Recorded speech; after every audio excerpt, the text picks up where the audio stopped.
Buddy, I really appreciate it. I can't tell you what an honor it has been to run for governor of Minnesota. As I've told people, it's like getting a PhD in Minnesota. The reception has been so terrific. The people have been so gracious. And what I really feel great about is how they've responded to the message. They really are resonating with this message that this isn't a time when we can look backwards. We can't just put a stake in the ground and say that we're going to solve everything by cutting spending. That just is a message that says, let's take the status quo and make it a lot smaller. And we can't have a message that just says, we'll tax 4% of the population and everybody else gets a free ride, because that's just a message that says we'll take the status quo and make it a lot bigger.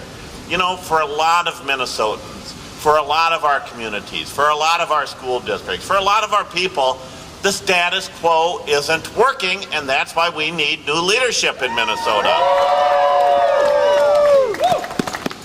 We need leadership that is going to focus on jobs. And not just the jobs that are temporary, not just the jobs that pay low wages. We need good long-term career jobs. And that's why it's so important that we be a state that always is investing in the future. I mean, look at this great city and what we can do with biomedical, with life sciences. Those are the jobs of the future. That's where we need to be investing. And yet there you have Tom Emmer, who voted against the bonding bill that created the Biomedical Discovery Center at the University of Minnesota. That's going to be the home of the next Medtronic, of the next St. Jude. That's what we need to be investing in. Or Mark Dayton, who says we'll just tax the wealthy. What Mark won't acknowledge is that taxing the wealthy tax jobs out of creation. He's taxing 90% of the small business jobs. We're not going to be able to grow jobs with that kind of a tax policy.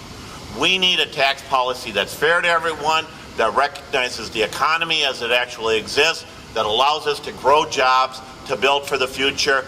That's what my campaign has been all about. And that's what I'm asking Minnesotans tomorrow. When they go to the polls, ignore the polls. Just vote. Because here's what really is happening out there. We have, and this has been true throughout the campaign up to the last minute, 20% of Minnesota voters remain undecided. Now think about that. Everybody in the state knows Mark Dayton. Everybody has an opinion of Mark Dayton. Everybody knows the Republicans, even if they don't know Tom Emmer specifically. And they're still undecided. They're waiting to see they're waiting for me to win. That's the message that they're sending, is that they're going to go into the voting booth tomorrow and they're going to say, you know, this really is about the future. This really is about a governor who can lead the state, who can engage Minnesotans.